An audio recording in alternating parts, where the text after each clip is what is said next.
This episode contains specific and graphic information about a crime. Please be advised. I saw these women that had very violent assaults with a tremendous amount of evidence, and their cases too weren't moving forward. And so it was the first time that I was really able to understand that there wasn't something wrong with me and my case. There was something wrong with the system. And I knew in that moment I was going to be a part of this movement.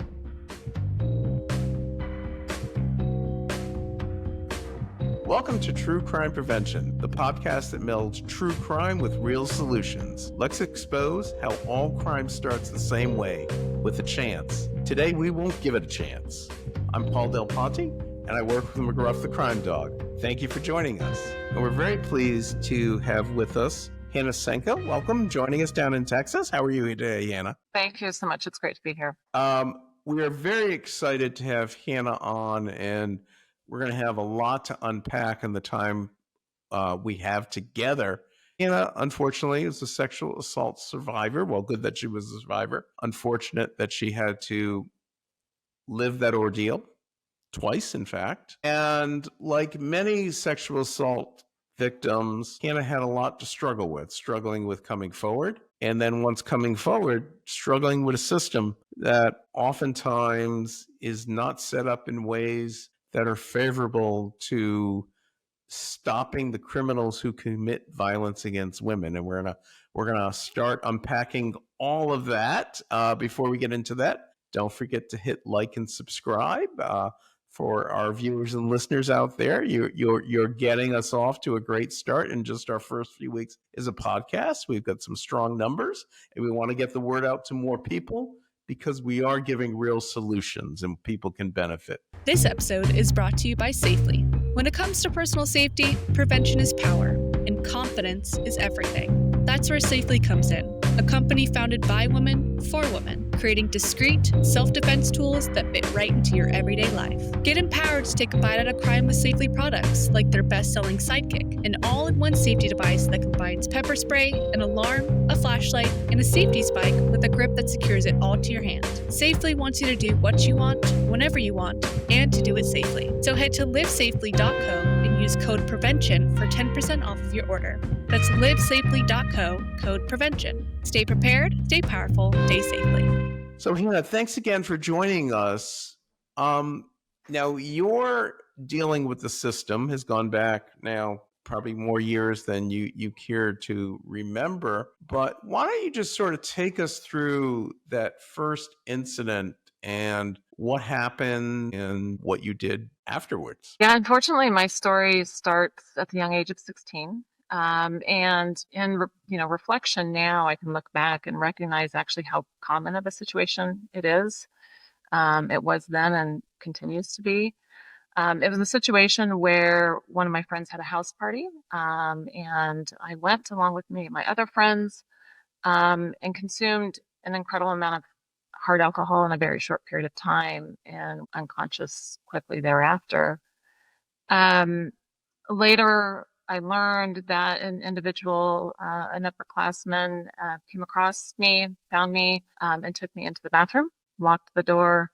And this was a bathroom that had an adjoining bedroom to it. And so the next morning was really my first memory, waking up in an unfamiliar bed and trying to piece together what had happened. I think the important aspect is that the first thoughts that I had that next morning really weren't ones of, oh my God, what had happened to me, or what did this individual do to me? My first thoughts were, oh my God, how could have I been so stupid? Like, how could I put myself in this vulnerable spot? And I think it speaks volumes to really how our society views sexual assault, and how much effort is put into trying to get victims to prevent it or to not put themselves in vulnerable spots, versus really looking at the perpetrator and their actions. Worst case, the individual could have just walked by and kept on walking. Best case, the individual should have stopped and sought help. Under no circumstance was, there an appropriate situation where you get taken into another room. And Exactly. And one thing we're very careful here at the National Crime Prevention Council and alerting people to is we never blame the victim. Crime is committed by someone who is doing something wrong. It's never the person who is just going about their life, might be in a difficult situation at that moment. But to blame the victim creates a mentality that enables criminal activity. I think as a society, especially when we talk about violence against women, we have to be especially more conscious of that, because society, as you pointed out, is so trained that the victims themselves start blaming themselves, and you're never going to stop a crime that way. So your initial thought was not, I've been criminally violated, I need to call the police. That took a while, right? It did. And actually, on this first situation, I didn't contact the police. I didn't engage law enforcement until my second assault. This first one, I left that experience really wanting to bury it. I was mortified, and I wanted as few people to know about it as possible. I didn't seek support and help from my family. I did have some close friends, and this was, back in the 90s. Even back then, we didn't have the same language that we do today around rape or sexual assault or consent. And so the landscapes changed dramatically, in a good way in that regard. We still have a lot of room for improvement yet. But, that first experience, I think, was foundational in how I was able to reflect on my second experience. 14 years later, I woke up in a very similar situation, an unfamiliar bed, a cold, dark room, trying to figure out how I had gotten here. And the individual that was lying next to me was my date from the night before. What was different in this situation, though, is that I knew I didn't overdrink. I was very clear in how the night played out.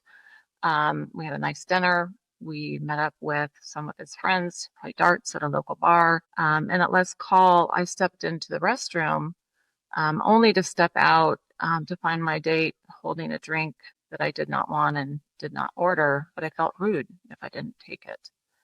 And so we had our final drinks. We said goodbye. And the last memory I had that night was stepping into his SUV. So that next morning, when I came to, I knew immediately that things weren't okay. He was acting very defensive. I found my clothes folded in a way that I would never fold my clothes. And so I pretty much grabbed my belongings and got out of there as fast as I could. I sought help from a friend, and it was my friend that encouraged me, to take me to the emergency room and get medical help. Good. Well, we're glad your friend was there to do that. And so you went to the emergency room, and was the emergency room prepared to treat you as a sexual assault victim, or how did that go? Yeah, the first thing that I was unprepared for was, this was back in 2006, and in the state of Texas, you are unable to get medical help and support for rape or sexual assault unless you agree to additionally report to law enforcement. So here I was, not only asking for help, but now facing the decision as to whether I was going to report or not. A thought that hadn't even crossed my mind at that point. I knew I needed help, and so I proceeded. Patrol was dispatched, and I had my first victim interview in this very small room with a table in it at the hospital with law enforcement, heading down a path that I was, not knowing I was about to head down. Now, were the officers who interviewed you, did you feel they were well trained?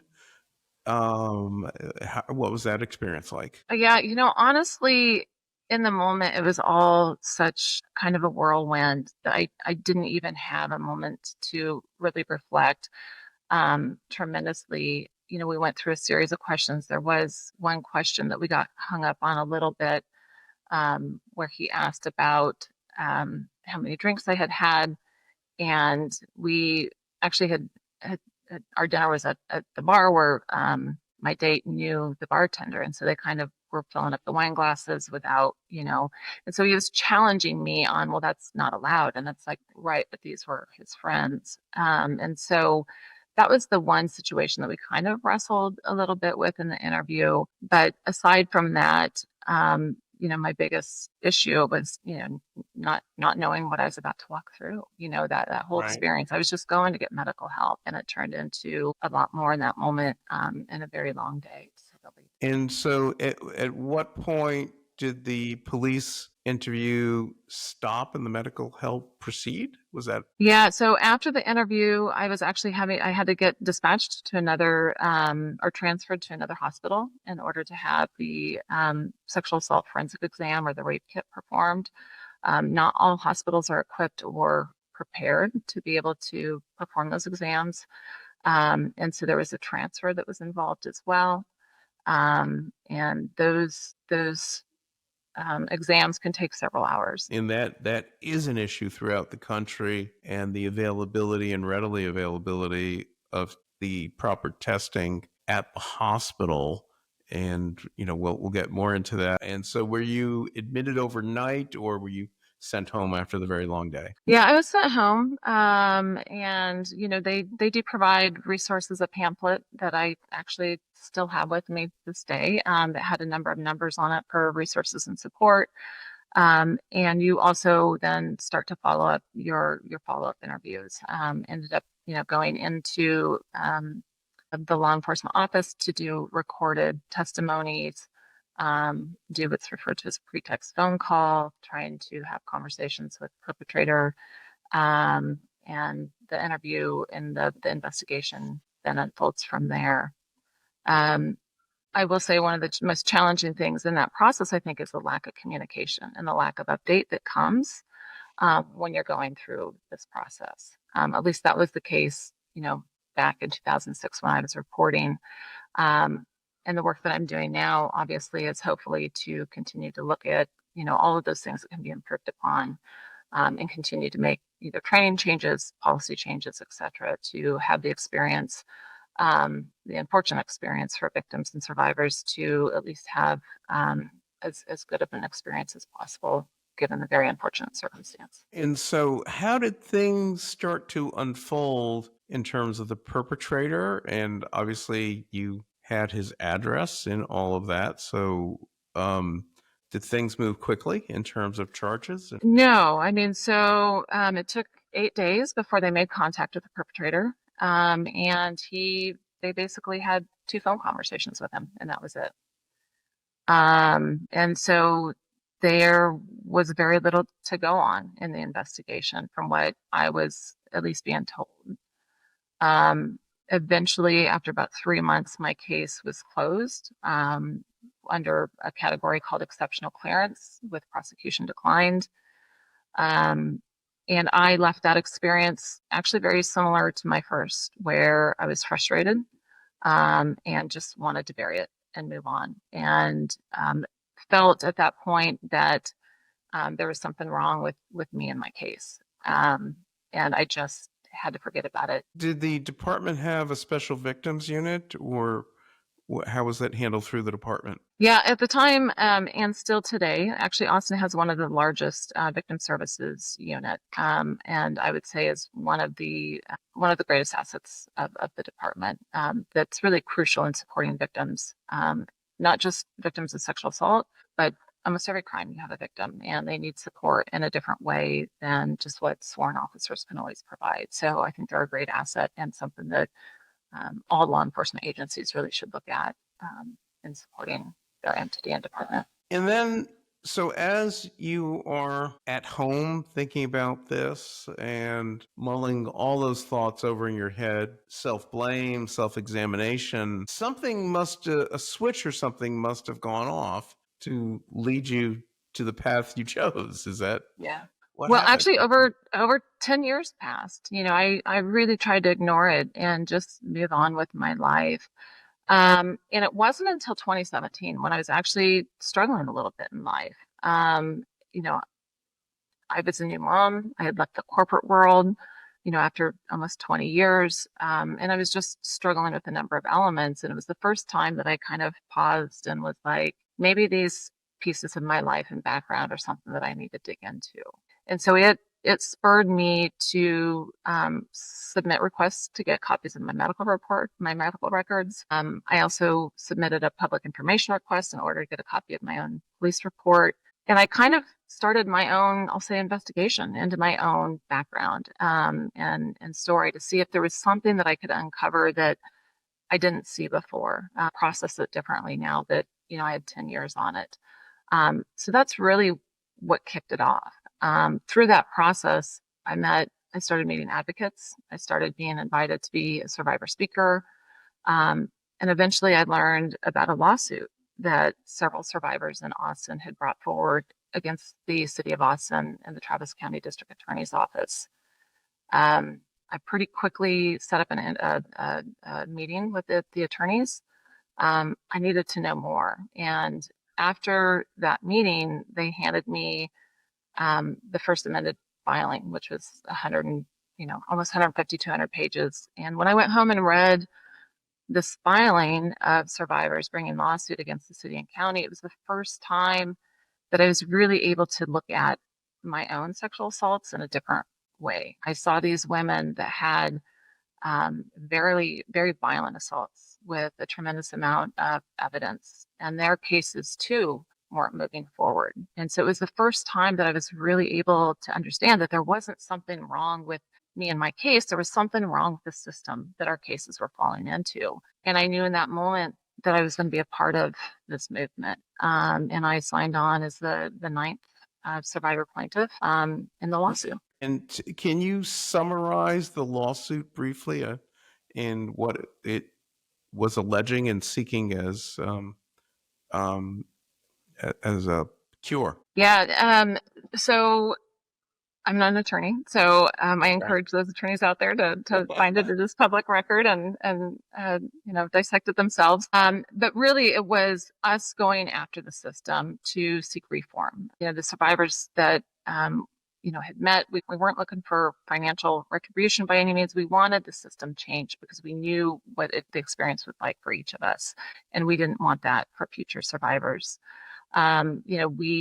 There's a big component of the lawsuit is around gender bias, knowing that the vast majority of sexual assault occurs by men against women, and looking at the lack of investigations, the lack of resources, and the lack of staffing and investment in the sex crimes unit was a concern to us. We wanted to see more investment being made, especially under the fact that the vast majority of these victims are women. Right. Times are also different. You said this is 2017. Do you think more awareness about sexual assault and victims' portrayals in the media, movies, television, etc., do you think that was an influence? I think every time somebody comes forward, it helps others come forward in some level. I started doing research on my own case, ironically, just 2 weeks before the Me Too movement had hit. And so that was a unique time for me to be going through that and then seeing this really public conversation about it. I think that was great for the movement. I also think we can reflect back and also see in our disappointment and actually how that's flattened out and how so many of those known perpetrators have not really held accountable for the levels that they needed to be held accountable. So, I think movement, obviously, we've got to keep moving it forward, but there's still a long ways to go. What was the reaction from the police department and other Austin officials to the lawsuit? Did elected officials embrace it and say, let's fix this? Or were you facing another battle? Yeah. I mean, it was over a 4-year battle. And it was met with a lot of defensiveness, especially by those that were in charge or named defendants. We did find that some of the most important partners that we had in this were finding, elected officials that believed in what we were doing. We had select council members, Councilmember Allison Alter, who was key. Greg Kassar, he was a council member in Austin at the time as well, that really supported, what we were doing and getting behind trying to help influence the reform and change that needed to occur. The other element that was really critical and important was media. Our lawsuit got quite a bit of, media and attention locally, even some nationally. And it was through that media attention that actually what we were doing was heard by a documentary filmmaker who lived in Austin at the time. And she started following our story and started following several of us, which now has resulted in a beautiful documentary by the name of An Army of Women. And so it's really been able to, tell the story and witness us going through the fight and for justice and reform and the change that we were really seeking. So 4 years, what was the result, and where are we now? Yeah, great question. It was a tough 4 years. The first filings that were made were federal filings. Those ultimately got dismissed through the court system. We ended up filing a state level suit, of which I became the lead plaintiff on. And we ended up settling both of those lawsuits with both the district attorney's office and the law enforcement, the Austin Police Department through the city of Austin. Those settlements occurred in 2021, 2022. Like I said, the majority of what we were going after was reform. There was a long list of changes that we were asking for, both within the DA's office as well as within the Austin PD. And ironically, now with my background in corporate compliance and project management, I'm actually now running the project within the Austin Police Department, implementing over 100 elements of change, some of which came from the lawsuit and some of which came from a third-party audit. So I'm intimately involved in continuing to see these changes all the way through. Well, congratulations for taking that step and really becoming a model for other women out there who unfortunately have to live this crime and victimhood every day and wonder, do I come forward? And if I come forward, will it make a difference? Will anyone listen? And that is a big part of it, because we know, as just with any crime, if it goes unprosecuted, unchecked, and if people are unaware, you are just handing criminals more of a chance to hurt more people. And so thank you for doing that. And I'm sure it's been quite a life lesson, right? It has been. It's been, I'll also say, very rewarding and healing in its own way. I've gotten to know, a lot of individuals at the Austin Police Department, and a lot of, see how much many of them care, yet sometimes also don't have the tools to actually implement the change that's needed. And so being able to be a part of that reform has been healing in its own way. It's also highlighted, I think, how much change is needed within some of these agencies and institutions. Some of the greatest amount of benefit is the work that we're doing actually between Austin Police Department and the District Attorney's Office, working on relationship building and just having sit-down meetings where we're digging into systems and processes and how evidence is shared and what the DA's office needs to have a strong case, and ensuring that gets communicated back into the detectives and build out cases that are as strong as possible. And so I am now hearing that they are getting much stronger cases through than what they did in the past. And so I view it as a direct reflection of the work that we're doing. We have about a team of 40 people on the project, both half of which are Austin Police Department personnel and half of which are non-Austin Police Department personnel. So we're leveraging members not only from the DA's office, but from our local rape crisis center. We have survivors that are part of the project team, and truly bringing forward a multidisciplinary model. So it's not folks just operating within their own purview and their vacuum, making changes with limited information. Right. And you've also taken on a role doing like this podcast and other speaking opportunities and going around. Have you found women starting to come forward to you? Yeah.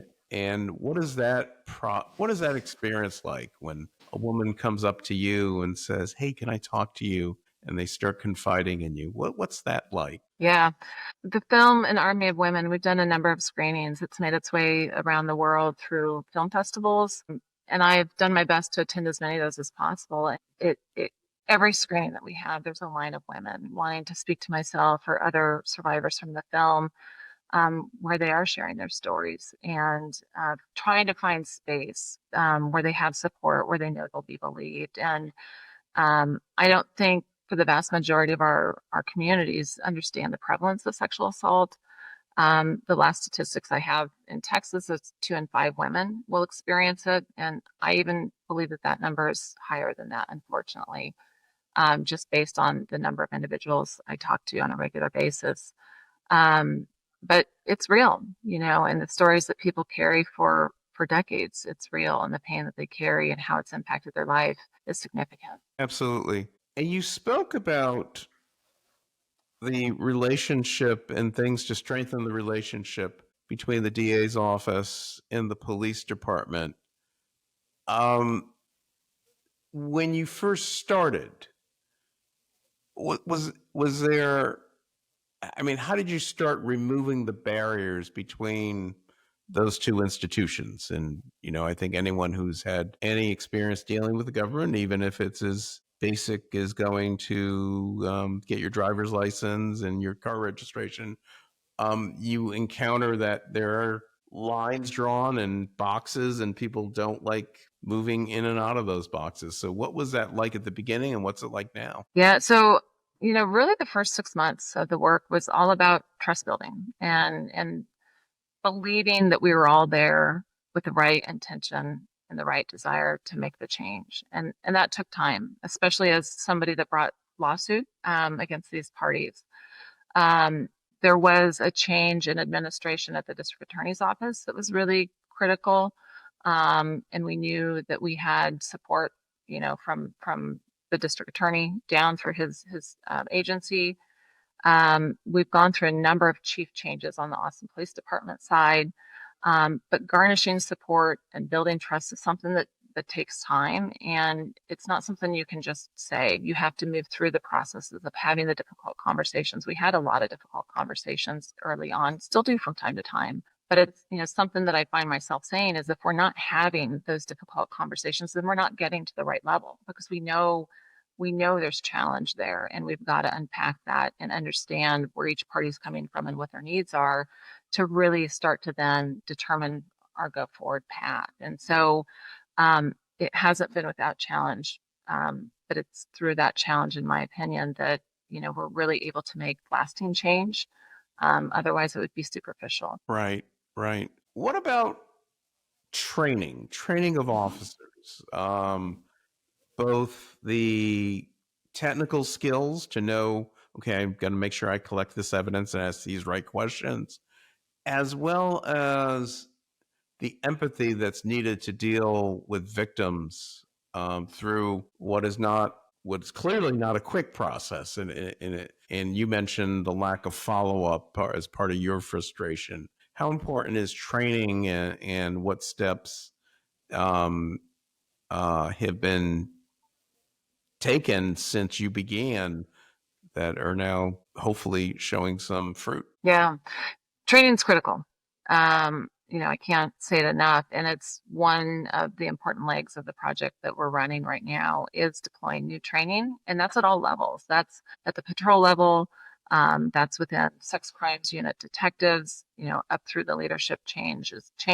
And so we are in the process of creating actually new curriculum that'll be used and rolled out throughout the Austin Police Department, specifically with the care and consideration that needs to be of most importance in these cases. There has been, a lot of additional training in victim-centered care that's come through. My hope is that's, coming through most law enforcement agencies at this point.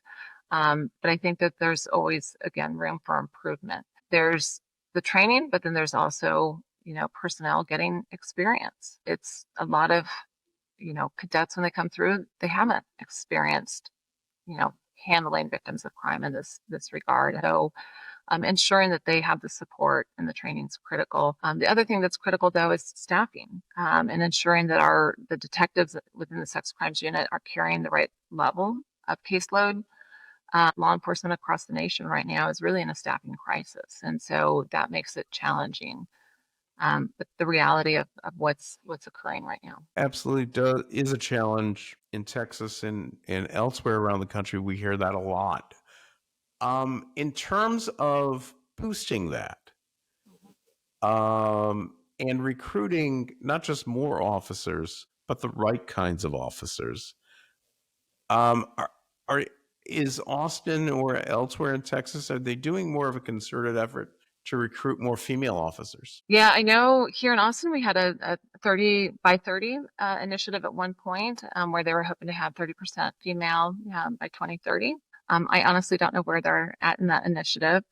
I do know that they're working on recruitment, and it's a key pillar that's going to be critical to their success go forward. I think something else that law enforcement agencies in Austin or elsewhere need to consider is the importance of civilian staff. And it goes to folks like the victim services counselors that we spoke about earlier, and the critical role that they can play, critical role that's unique that they can play, but then also the added roles that they can play that can help support the lack of staffing on the sworn side.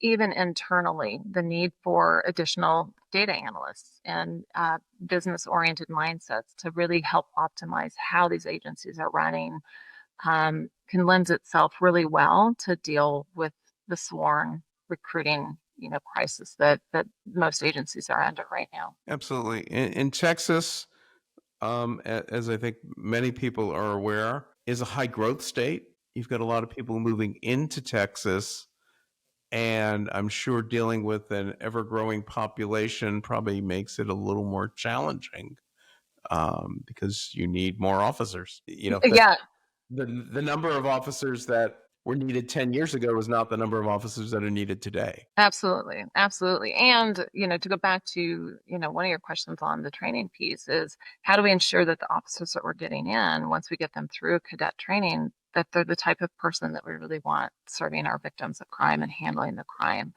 I don't know that law enforcement agency trainings have figured that out yet.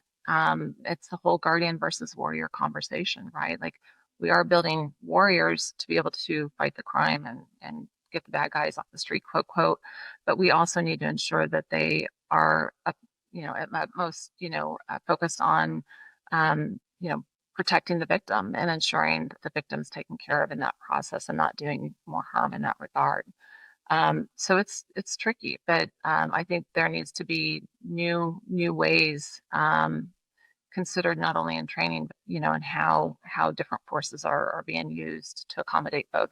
One of the things the National Crime Prevention Council promotes is elevating the field of policing, because as you pointed out, it is just not warriors on the street. And if that's all you're recruiting, you probably have long term, you might see crime rates go up, because that is not all it takes to stop a crime. It needs to be much more than that.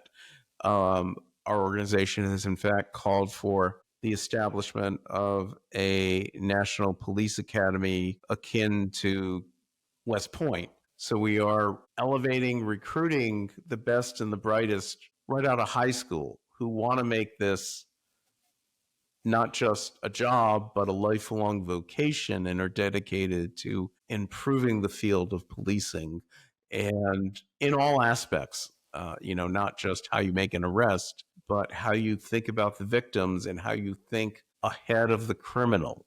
And one of the areas that we're facing, and especially around sexual assault, the growing impact of obviously social media technology on that, where it is giving criminals more opportunities to interact and create situations where they can perpetrate a crime easier. And you're never going to be able to lock technology back in the bottle, but too often police departments are letting criminals get ahead of the technology, and they're not staying on top of it. And they're not patrolling social media platforms on a regular basis. And the social media companies describe the platforms that they're creating as communities. Well, it should be part of community policing then. And is Austin taking any steps in that direction? I honestly have not been involved in those units, so I'm not equipped to answer how much they're doing there. What I do, I think, want to highlight is the need for investment in some of these areas. Austin's a very high-tech city, a ton of technology companies here, yet I don't feel that our government agencies are optimizing the technology that they can be and should be. It takes investment, of course, and so finding the right investment and the right experts to interject at the government level to really get top notch in that regard. And to your point, get ahead of it versus always being responding to it. I think there's always more that can be done in that regard. Tell us a little bit. I mean, I'm not sure to what extent you've gotten into it, but prosecuting a sexual assault case does require the use of technology, DNA technology, and other things. How important was that as you went through the system, and post going through the system and what you know now? Are the police and the DAs, are they more adept at making the best use of the DNA and other technologies that are out there? Yeah, DNA technology has definitely changed over time. And again, it's an area that I'm not an expert in. Sure. I think different states have different legislation. And again, also it comes down to investment. I do know that the newer DNA technology does have a different cost to it. So ensuring that funding sources, follow the need in that regard is really critical. So it's a landscape that is continuing to change, and I think it's something that I continue to want to see more, more done. Because even if you have, successful investigation, even moving into prosecution, there's overcoming consent defense, which can be challenging, and ensuring that you have adequate things like the DNA to support the case is really critical. And so the more that we can do in that regard, obviously the more critical. But it is only getting better with technology. So in ensuring that we have the systems in place, we have the funding, is of utmost importance. And you bring up a very good point. And here in Washington, it's something that folks are grappling with every day, the pressure for budget cuts. Mm-hmm. And, everyone has heard of Doge, and we're not big fans of Doge here, neither's McGruff. And because a lot of those cuts are being done without looking at what they're cutting. They're just cutting for the sake of cutting. And funding for sexual assault kits is one of those things that has got caught up in those funds. And it really is going to take people like you, Hanna, at the local level to speak up and say, no, violence against women has no place in society. And without the funding to do the testing, you're never going to be able to prosecute people and put a rapist behind bars, which 100% of the community would be in favor of. Yeah, absolutely. Like, I want to believe that sexual assault is a bipartisan issue, but the reality is, I don't know that anything's bipartisan this day and age, because it is so much rooted in funding. And so I really encourage individuals to understand when they're voting, what they're voting for and what policies really fall within that. Because sexual assault, the landscape absolutely has been hit. Everything from hotlines to most of the rape kits, at least in Travis County, are done by nonprofit organizations that rely heavily on grant funding, things like that. So they're certainly being hit. So sexual assault, just like most things, unfortunately, it's not as bipartisan as we want to believe that it is. And you've really got to understand who you're voting for, what you're voting for, and the long-term impact of that. I firsthand have seen and experienced, what that means in this area over the last year. Absolutely. And the notion that we would like to put in any lawmaker's mind is, imagine if it was your daughter who encountered sexual assault. Would you want that whole case and the perpetrator not to be brought to justice because there wasn't a sexual assault kit available when they needed it? And there is a time window because the evidence needs to be collected in a certain time period while it is still viable and fresh and all of that. And you can't be spending time going between hospitals and fighting with insurance companies and all these other things that can get in your way. Texas is a big state, and If you have to rely on public transportation and take a bus, first of all, you mentally have to have the wherewithal to say, okay, I'm going to go to the hospital and come forward, and I'm going to go to the police and come forward. You take a bus, you get to the hospital, and then they say, no, sorry, you got to go across town. As is, we've heard from numerous sexual assault victims, is the case, and it often stands between somebody being brought to justice and somebody remaining free on the streets to commit the crime again. And that unfortunately is the reality, and a growing reality unless we do otherwise. So in your own education of this, what do you think was the most important thing you've learned? Yeah.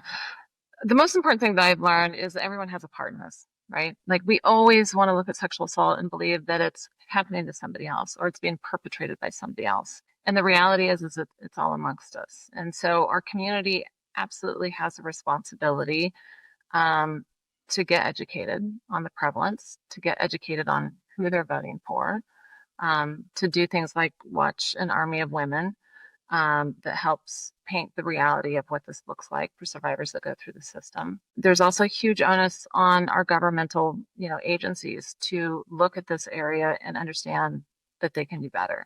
I truly believe that everyone has room for improvement. Instead of defending it and standing behind it and pointing at the things that they're doing right, how do we actually start coming together and talking about how can we make it better, even if it's just one little thing? I know every agency doesn't have the ability to stand up the large scale project that we have done here in Austin, but I know that there's things that every agency can do that doesn't cost money and is heading it in an improved direction. So I really put a focus on those institutions to take that on. And then for survivors, it's really about continuing to build their community. I have recently launched a new initiative referred to Just One Thing, where survivors can go and share their story of one thing that can be improved upon, whether that's from a family member or a friend, or law enforcement, prosecution. So trying to capture the just one thing that can really be taken on without a large scale project. And that's for all of us, because I guarantee that everyone knows somebody that's been sexually assaulted, whether they know it or not. So there's things that we can all be doing in that regard. So for the audience, I would love to point them to, it's tellusjustonething.com, where they can share their story for improvement. I like that a lot because it breaks down what is a very big issue down to something very simple. And we can all think of one thing we can do, one thing we can do today. And in terms of a thought to leave people with, we talk about the Me Too issue, the Me Too movement, and how that sort of fizzled. But you think about the one thing, and you think about Me Too, one of the things we have to stop doing is putting the distance on the issue. It's not a they issue. It's not a women's issue. It's a we issue. And we all need to realize and stand up. This simply has no place in society, and we need to end it. So Hanna, for all you've done, thank you so much. Glad to have you out there as a voice. Thank you for joining us. And one thing's for certain, we know you continue to be a voice. And for that, we're all very grateful. So thank you for joining us. Thank you so much for having me. Great. And for those of you out there listening, thank you so much. Go to our website, visit us, learn more. We've got a lot of information and a new campaign that we're launching to prevent violence against women. So on behalf of McGruff the Crime Dog and the National Crime Prevention Council, thank you all for joining us. Thank you so much. It's an easy way to take a bite out of crime.